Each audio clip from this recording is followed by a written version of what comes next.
Assembly इंतखाबात को लेकर एलजेपी की तैयारियां जोरों पर हैं। बिहार फर्स्ट विजन डॉक्यूमेंट 2020 बनाने का फैसला किया गया है। पार्टी ने इससे मुतालिक 7 रुकनी कमेटी तश्कील दी है। कमेटी के सदर खुद चिराग पासवान को बनाया गया है और तैयारियां बिहार चुनाव को लेकर अब शुरू हो गई हैं। जोरों पर है तैयारियां। बिहार असेंबली इंतखाबात को लेकर एलजेपी यानी कि लोक जनशक्ति पार्टी की तैयारियां अब तेज हो गई हैं। बिहार फर्स्ट विजन डॉक्यूमेंट 2020 बनाने का फैसला किया गया है और पार्टी ने इससे मुतालिक 7 रुकन की एक कमेटी भी बनाई है और कमेटी की क़यादत खुद चिराग पासवान करने वाले हैं। तो कहा जा सकता है कि बिहार इंतखाबात की तैयारियां अब शुरू हो चुकी हैं। वहाँ की जो पार्टीज़ हैं वो भी लगातार तैयारियों में जुटे हुए हैं। ज़्यादा अपडेट के साथ हमारे इनपुट एडिटर आशिफ इकबाल हमारे साथ जुड़ गए हैं। आशिफ इकबाल, ज़रा पूरी खबर बताएं। हो गया तो बिहार की तैयारियां शुरू हो गई हैं, क्योंकि अगला चुनाव जो होना है, वो इलेक्शन जो होना है वो बिहार में होना है जी। और बिहार में तमाम दीगर पार्टियां जो है अपनी अपनी तैयारियों में जुट गई हैं। लेकिन उससे भी ज्यादा जल्दबाजी कह लें या तेजी कह लें या ये कह लें कि सबसे ज्यादा अगर तमाम तरीके से तैयारी अपनी दिखानी चाहती है तो वो एलजेपी है, जो बिहार में भी जेडीयू के साथ मिलकर सरकार चला रही है और एनडीए की पार्ट है, वहां पे सबसे पुरानी, और सेंट्रल में भी वो सरकार में शामिल है। उसने बज़ाब्ते अपना इंतजाम शुरू कर दिया है। और मैं आपको बताऊं कि सबसे जो बड़ी चीज और सबसे बड़ी खबर है इस वक्त कि चिराग पासवान जो राष्ट्रीय अध्यक्ष है लोजपा के, उनके सबसे नजदीकी और सबसे बड़े सिपाहीसलार जो थे वो कहीं ना कहीं से जो पर्दे के पीछे से भूमिका निभा रहे थे। और ये माना यह जा रहा था कि जिस तरह से नीतीश कुमार के लिए प्रशांत किशोर की भूमिका है, जिस तरह कांग्रेस में अहमद पटेल की भूमिका है, उस तरह से लोजपा में जो भूमिका थी वो सौरभ पांडे की थी। तो सौरभ पांडे जो लॉ की पढ़ाई करके वकालत कर रहे थे और पॉलिटिकल फैमिली से बिलोंग करते थे, वो पहले अभी तक बैकडोर से काम कर रहे थे और तमाम जो बड़े डिसीजन लोजपा में होते थे उन्हीं की देखरेख में होते थे। लेकिन अब उनको विजन डॉक्यूमेंट की जिम्मेदारी दे दी गई है, बिहार लोजपा विजन डॉक्यूमेंट की। जो इस विजन डॉक्यूमेंट को लेकर बिहार फर्स्ट को लेकर लोजपा जाएगी चुनाव मैदान में और लोजपा जो तैयारी कर रही है वो 119 सीटों की तैयारी कर रही है। मतलब साफ है कि एनडीए में वो अपनी बड़ी भागीदारी के लिए अभी से कमर कस के तैयार बैठी हुई है। तो किस तरह से इसको समझा जाए, बिहारी फर्स्ट विजन को किस तरह से हम समझें? देखिए, बिल्कुल बहुत वाजिब सवाल है ये बताने की कोशिश है कि चिराग पासवान, जो आपने जेडीयू को टेस्ट कर लिया, आपने आरजेडी को टेस्ट कर लिया, आप एक बार हम पे विश्वास कीजिए। हम ये जरूर है कि हम लोजपा हम एनडीए के साथ में हैं। जो हमने बात की चिराग पासवान से और सौरभ पांडे से, तो उन्होंने कहा कि देखिए हम जेडीयू और बीजेपी के साथ जरूर हैं, लेकिन हमारी अपनी पार्टी, हमारी अलग पार्टी, हमारी पार्टी का वजूद अलग है। हम चाहते हैं कि अपने तरीके से हम लोगों को ये बता सके। और बिहार, खासतौर पर दिल्ली के रिजल्ट ने जाहिर कर दिया है कि जो काम करेगा, जो बेहतर काम करेगा, जो काम करके रिजल्ट देगा, लोग उसी को पूछेंगे, उसी को समझेंगे और उसी को जानेंगे और उसी पर मुहर भी लगाएंगे। दिल्ली चुनाव के रिजल्ट ने कहीं ना कहीं से तमाम पार्टियों के लिए आंख नाक कान खोलने का काम किया है और साफ तौर पे उस पर मुहर लगाई है कि काम को ही सम्मान मिलता है। अगर आप बेहतर काम करेंगे तो आपको इनाम जरूर मिलेगा। यानी कि कहा जा सकता है कि एलजेपी अब अपनी मजबूती और अपनी जोर आजमाइश जो है वो बिहार चुनाव में करने वाली है। बेशक, और इसीलिए लोजपा ने अपने जो सबसे तुरुप का इक्का है, जो अभी तक पार्टी फोरम को तमाम जो बड़े डिसीजन होते थे, जो बैकडोर से लेते थे, वो सौरभ पांडे को अब आगे ला दिया और विजन डॉक्यूमेंट की जिम्मेदारी उसको दे दी है उनको। और उनसे कहा है कि आप विजन डॉक्यूमेंट जो बिहार फर्स्ट के नाम से है उसको बेहतर तरीके से बनाइए और घर घर तक पहुंचाइए, इसकी जिम्मेदारी आपकी है। तो देखना दिलचस्प होगा कि एक तरफ जेडीयू के जो प्रशांत किशोर थे, जो जेडीयू को छोड़ चुके हैं, दूसरी तरफ जो लोजपा के प्रशांत किशोर या सौरभ पांडे कह लें, वो क्या कमाल कर पाते हैं, ये देखना दिलचस्प होगा। ठीक है आशिफ इकबाल, बहुत शुक्रिया तमाम जानकारी की। तो एलजेपी अब एक बार फिर से बिहार की तैयारियों में, हालांकि ये कहा जा सकता है कि अब अपने दम पर बिहार के इंतखाबी रण में उतरने की तैयारी में एलजेपी नजर आ रही है। खबरों में आगे बढ़ेंगे। इस वक्त एक और बड़ी खबर आपको बताएं, दिल्ली के भजनपुरा इलाके के एक मकान में ही एक ही परिवार के 5 लोगों की लाश बरामद हुई है। घर से बदबू आने के बाद पड़ोसियों ने दरअसल पुलिस को खबर दी और जिसके बाद घर का ताला खोला गया और तब इसके अंदर से 5 लोगों की लाश मिली है। बताया जा रहा है कि कुछ दिन पहले ही ये परिवार इस मकान में किराए पर रहने के लिए आया था। कौन लोग हैं अभी इसके बारे में जानकारी नहीं मिल पाई है, लेकिन दिल्ली का भजनपुरा इलाका है और इस इलाके में 5 लोगों की, 2 वालिदैन बताए जा रहे हैं और 3 बच्चे हैं, यानी कि एक ही परिवार के 5 लोगों की मौत हुई है। कत्ल किया गया है। क्या कुछ साजिश इसके पीछे रही है वो तफ्तीश के बाद साफ हो पाएगा, लेकिन 5 लोगों की मौत हो जाना, ताला बाहर से लगा होना कई सवाल भी खड़े करता है, क्योंकि कब इनको मारा गया, कब इनकी मौत हुई या कब इनका कत्ल किया गया, ये चीज़ तो बात की है। लेकिन सबसे पहले बड़ी बात यह है कि किसी को भी कानो कान आस पड़ोस के लोगों को खबर तक नहीं हुई। खबर तब हुई जब बदबू आने लगी, यानी कि लाश जब सड़ने लगी, उसके बाद जो इलाके में बदबू आने लगी और जब लोगों को शिकायत हुई और संदेह हुआ, उसके बाद इस मकान का ताला खोला गया, पुलिस को जानकारी दी गई और जब ताला खोलकर देखा गया तो एक परिवार के 5 लोगों की लाश वहां पर बरामद हुई है। पुलिस खुदकुशी के एंगल से भी इसकी तफ्तीश कर रही है, साथ ही साथ कत्ल भी हो सकता है, कोई साजिश भी हो सकती है इसके पीछे। तो दोनों एंगल से पुलिस भी अब तफ्तीश में जुट गई है। लेकिन बेहद डरा देने वाला ये वाकया है, चूंकि एक ही घर में एक ही परिवार के 5 लोगों की लाश बरामद हुई है। खबरों में आगे बढ़ेंगे। दिल्ली के डिप्टी सीएम मनीष सिसोदिया ने आज एक प्रेस कॉन्फ्रेंस की। प्रेस कॉन्फ्रेंस में सिसोदिया ने कहा कि दिल्ली में पहली बार काम की सियासत को एहतराम मिला है। दिल्ली ने नफरत की सियासत को आवाम ने खारिज कर दिया है। सिसोदिया ने कहा कि दिल्ली की आवाम काम को पसंद करती है। लेजिस्लेटिव पार्टी की मीटिंग में अरविंद केजरीवाल को लीडर मुंतखब किया गया है। वहीं इस बात का भी ऐलान किया गया है कि 16 फरवरी को अरविंद केजरीवाल की रामलीला मैदान में हलफबरदारी तकरीब होगी। हलफबरदारी तकरीब सुबह 10 बजे शुरू होगी। दिल्ली की जनता से जितनी उम्मीद थी उससे कहीं ज्यादा सम्मान काम की राजनीति को दिल्ली की जनता ने दिया, प्यार मोहब्बत की राजनीति को दिया, नफरत की राजनीति को सिरे से नकारा। 70 में से 62 सीटें और 62 विधायकों ने एक स्वर से फैसला लिया कि अरविंद केजरीवाल जी हमारे विधायक दल के नेता होंगे और वही दिल्ली के अगले मुख्यमंत्री होंगे। और उसके बाद ये तय किया कि 16 फरवरी को मुख्यमंत्री जी का शपथ ग्रहण समारोह होगा, रामलीला मैदान में होगा। और पहले की तरह ही दिल्ली की सभी जनता से मेरी अपील है कि आपका बेटा, आपका भाई अरविंद केजरीवाल जी 16 तारीख को जब शपथ लेंगे तो बड़ी से बड़ी संख्या में पहुंचकर वहां उपस्थित हों और उनके आशीर्वाद दें, उन्हें अपना प्यार दें। लोगों ने डेवलपमेंट को वोट दिया, काम को वोट दिया है, अरविंद केजरीवाल जी को वोट दिया, उनके भरोसे को वोट दिया। और जो स्कूल, अस्पताल, सड़क, सीवर, पानी, बिजली, इसको वोट दिया है। नफरत हारी है। बहुत कोशिश की नफरत पर वोट मांगने की बीजेपी ने, लेकिन नफरत को वोट नहीं मिला और डेवलपमेंट को वोट मिला। तो ये बहुत अहम इशू है और इस वक्त जो है दिल्ली में जो आज किया है वो हिंदुस्तान की राजनीति बदलने वाली है। और कोई नहीं चाहता कि नफरत फैले। नफरत से किसी का फायदा नहीं होता, सिर्फ नुकसान होता है। डेवलपमेंट की ज़रूरत है, लोगों को अस्पताल की ज़रूरत है, स्कूल की ज़रूरत है, बिजली की ज़रूरत है, पानी की ज़रूरत है, लोगों को रोज़गार की ज़रूरत है। महंगाई से लोग परेशान हैं, इस पर बात होनी चाहिए। और दिल्ली में बीजेपी को इक़्तिदार के लिए अब 5 साल इंतजार और करना होगा। दिल्ली के इंतखाब में बीजेपी और उसके लीडरान ने शाहीन बाग समेत तमाम मुद्दों पर केजरीवाल को घेरने की कोशिश की, लेकिन आम आदमी पार्टी की हिकमत अमली के आगे सब कुछ फेल हो गया और एक बार फिर केजरीवाल 5 साल के लिए दिल्ली की कुर्सी पर काबिज हो गए। जाहिर है कि इस जीत में सबसे बड़ा ताउन मुफ्त वाली स्कीम्स का रहा।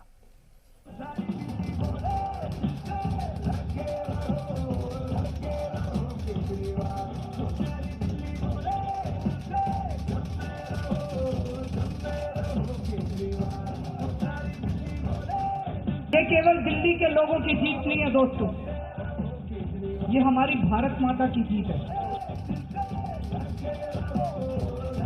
ये पूरे देश की जीत है।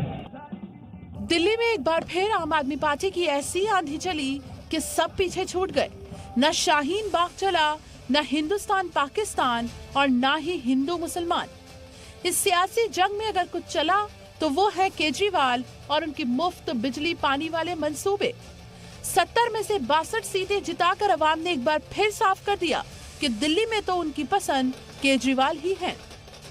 दिल्ली वालों, गजब कर दिया आप लोगों ने।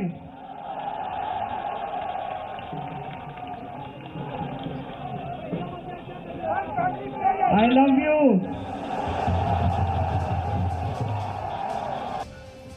केजरीवाल ने साबित कर दिया कि मुल्क में चाहे जिसकी लहर हो, दिल्ली में सिर्फ उनका ही जादू चल रहा है। दरअसल 2015 में सरकार बनाने के बाद भी आम आदमी पार्टी ने 2020 के लिए तैयारियों को नहीं छोड़ा। केजरीवाल की टीम मुसलसल अवाम के राब्ते में रही और आखिर तक ये सिलसिला बनाए रखा। इसलिए बेझिझक कहा जा सकता है कि अब की बार आम आदमी पार्टी की तैयारी बीजेपी से कहीं बेहतर थी। वोट उसी को जो सस्ती बिजली देगा, घर घर को पानी देगा। एक नई किस्म की राजनीति की आज शुरुआत हो रही है और यही राजनीति हमारे देश को 21वीं सदी में ले जा सकती है। 2015 के मुकाबले खास बात ये रही कि केजरीवाल ने हिज़्ब इख्तिलाफ टीम के कप्तान यानी वजीर आजम नरेंद्र मोदी के खिलाफ कोई तबसरा नहीं किया, बल्कि कुछ मौकों पर तो वो उनके कामकाज की तारीफ भी करते नजर आए। आखिरी मराहिल में बीजेपी ने काफी दबाव बनाया कि केजरीवाल गलती करें, लेकिन उसे कामयाबी नहीं मिल सकी। दिल्ली की सियासी जंग में बीजेपी इसलिए भी पिछड़ गई कि उसके नेता महज आखिर के एक महीने में ही सरगर्म नजर आए। वजीर आला का कोई चेहरा ना होना भी बीजेपी को महंगा पड़ गया। मनोज तिवारी वो दम नहीं दिखा पाए पार्टी ने जिसकी उम्मीद लगा रखी थी। मैं आज बीजेपी से कहना चाहता हूं कि दिल्ली के लोग ये चाहते हैं कि बीजेपी अपना सीएम कैंडिडेट डिक्लेयर करे और उस सीएम कैंडिडेट के साथ मैं बहस करने के लिए तैयार हूं। बीजेपी लीडरान की मुतनाज़ा बयानबाजी भी आखिर में उसके ही गले की फांस बन गई। शाहीन बाग पर वजीर आजम नरेंद्र मोदी से लेकर वजीर दाखिला अमित शाह तक सभी हमले करीब करीब बेअसर साबित हुए। बटन दबाओ तब इतने गुस्से के साथ दबाना कि बटन यहाँ बाबतपुर में दबे, करंट शाहीन बाग के अंदर लगे। यानी शाहीन बाग के धरने ने पूरी दिल्ली को जाम कर दिया और वहां पे नारे क्या लग रहे हैं? आजादी के। कैसी आजादी? कौन सी आजादी? ये वही जेएनयू वाली आजादी की बात कर रहे हैं, कश्मीर वाली आजादी की बात कर रहे हैं। और इनको दिल्ली की जनता को पानी नहीं दे रहे हैं, दिल्ली की जनता को कोई सुविधा अरविंद केजरीवाल नहीं दे रहे हैं, लेकिन शाहीन बाग में बैठे हुए लोगों को बिरयानी खिलाने का काम अरविंद केजरीवाल कर रहे हैं। दरअसल दिल्ली बीजेपी के लीडर सिर्फ वजीर आजम नरेंद्र मोदी और अमित शाह के यकीन पर बैठे थे।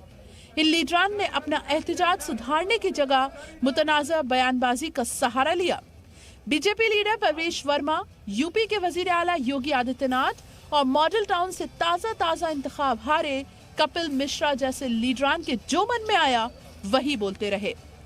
कपिल मिश्रा दिल्ली की लड़ाई में पाकिस्तान को ले आए तो परवेश वर्मा ने केजरीवाल को दहशतगर्द तक कह डाला। केजरीवाल जैसे आतंकवादी इस देश में छुपे बैठे हैं, हमें तो सोचने पर मजबूर होता है कि हम कश्मीर में पाकिस्तान के आतंकवादियों से लड़ें या केजरीवाल जैसे आतंकवादियों से।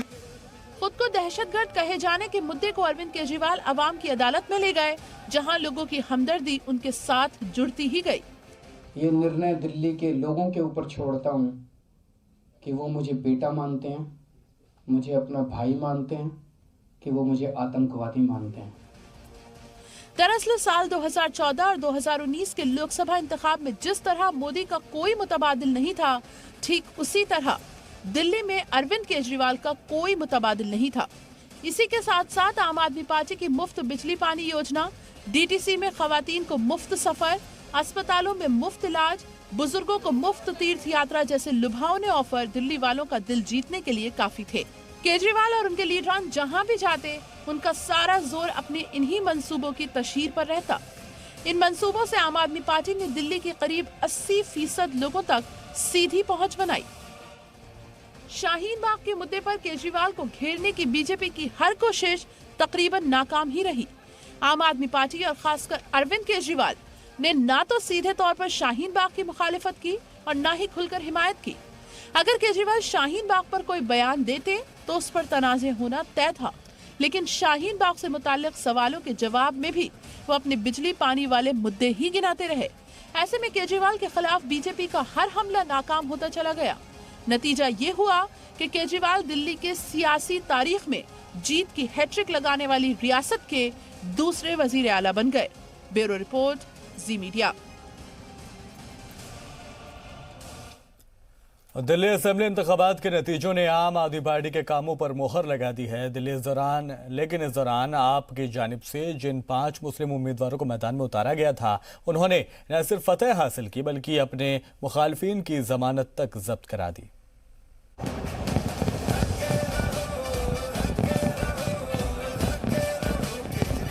दिल्ली वालों, गजब कर दिया आप लोगों ने।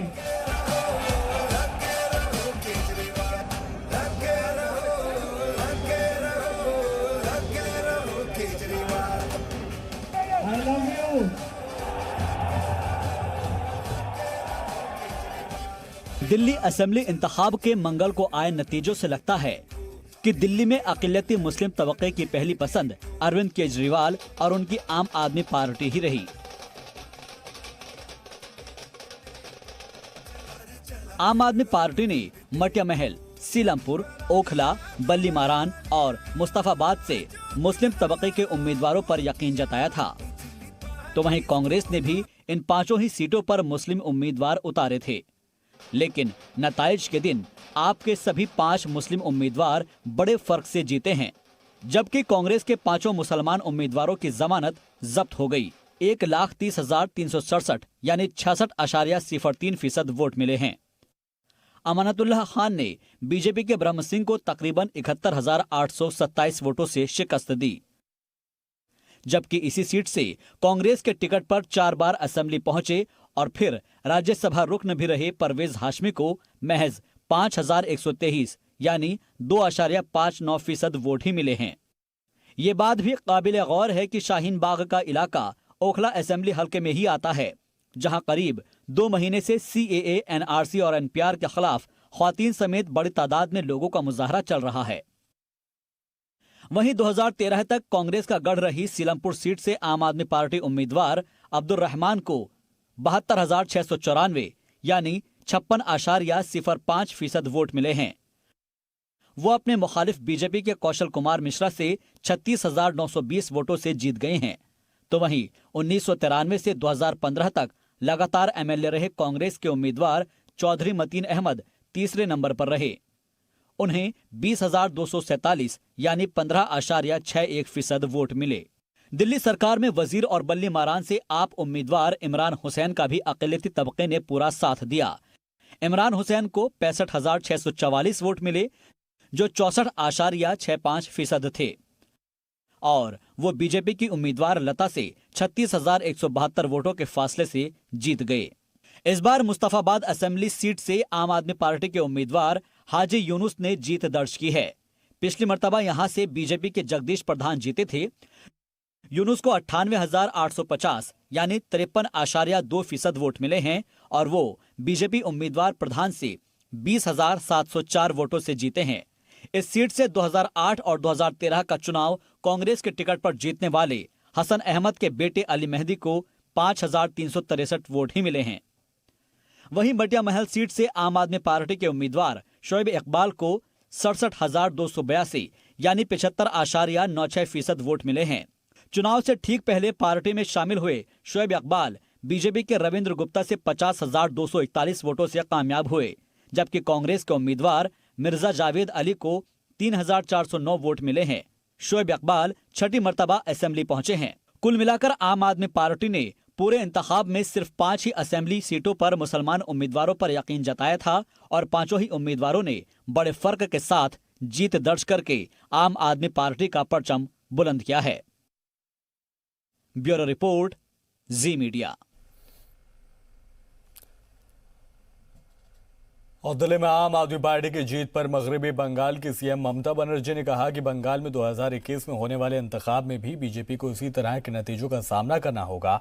ममता ने कहा कि अवाम सिर्फ तरक्की की बात सुनेगी, CAA, NRC और NPR जैसे मुद्दे खारिज हो जाएंगे। दूसरे अपोजिशन लीडरान का भी कहना है कि दिल्ली के नतीजों के बाद मुल्क की सियासत में काफी कुछ बदलेगा।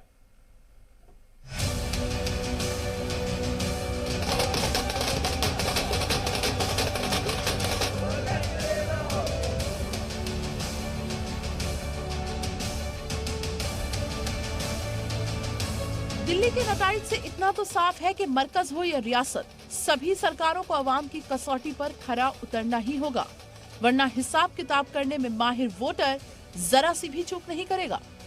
बीजेपी को मरकज और रियासत की सियासत का फर्क भी उसी वोटर ने समझा दिया है जिसने गुज़िश्ता आम इंतखाब में दिल्ली की सभी 7 में लोकसभा सीटों पर बीजेपी को बड़ी अक्सरियत से जिताया था। भारतीय जनता पार्टी जिस तरह से चुनाव में धन बल और छल का इस्तेमाल कर रही थी, पूरी तरह से दिल्ली की जनता ने नकार दिया है। जनता ने रिजेक्ट किया है ये जो विनाश की और नफरत फैलाने की, जो भाईचारे को ख़त्म करने की जो राजनीति है वो उसको नकारा है। एक विकास, एक खुशहाली के रास्ते पे ले जाने के लिए जो आपको समर्थन दिया है उसके लिए बहुत बधाई। दिल्ली के इंतखाब में ना तो नेगेटिव पॉलिटिक्स चली और ना ही वोटर्स का पोलराइजेशन हुआ। अगर ऐसा होता तो पूर्वांचल के वोटर्स की 40% की हिस्सेदारी के साथ नतीजे कुछ और ही होते। वैसे में बीजेपी को कुछ और सीटें मिलती। जाहिर है दिल्ली असेंबली के इस इंतखाब ने सियासत की नई तारीख रकम की है। लोगों ने संदेश दिया है कि नफरत की राजनीति नहीं चलेगी, दिल्ली में काम करने वाली जो देशभक्ति है अरविंद केजरीवाल की, वो राजनीति चलेगी। दिल्ली ने ये बहुत ही स्पष्ट संदेश दिया। आपको बताते हैं कि जंग के मैदान में अरविंद केजरीवाल ने बीजेपी की नेगेटिव पॉलिटिक्स का मुकाबला कैसे किया। बीजेपी ने अरविंद केजरीवाल को दहशतगर्द कहा तो केजरीवाल ने खुद को दिल्ली का बड़ा बेटा बता डाला। बीजेपी टुकड़े टुकड़े गैंग और शाहीन बाग की बात करती रही, केजरीवाल अपना कामकाज गिनवाते रहे। बीजेपी ने कौमी मुद्दों पर इंतखाब लड़ा, लेकिन अरविंद केजरीवाल ने मकामी मुद्दों का साथ नहीं छोड़ा। बीजेपी ने केजरीवाल की हनुमान भक्ति पर सवाल उठाया, लेकिन केजरीवाल ने इसे भी अपने हक में मोड़ लिया। बीजेपी की इंतखाबी तशहीर काफी नेगेटिव थी, जबकि केजरीवाल मुस्बत तरीके से इंतखाबी तशहीर करते। दिल्ली में बीजेपी गुज़श्ता 22 बरस से जीतने की कोशिश कर रही थी, लेकिन अब उसे इसके लिए 5 बरस का शायद इंतजार और करना होगा। इसके साथ ही दिल्ली में एक मौसर चेहरा सामने लाना पड़ेगा। मकामी सतह पर कामकाज की बात करनी पड़ेगी। गुटबाजी खत्म करके विकास की बात करनी होगी।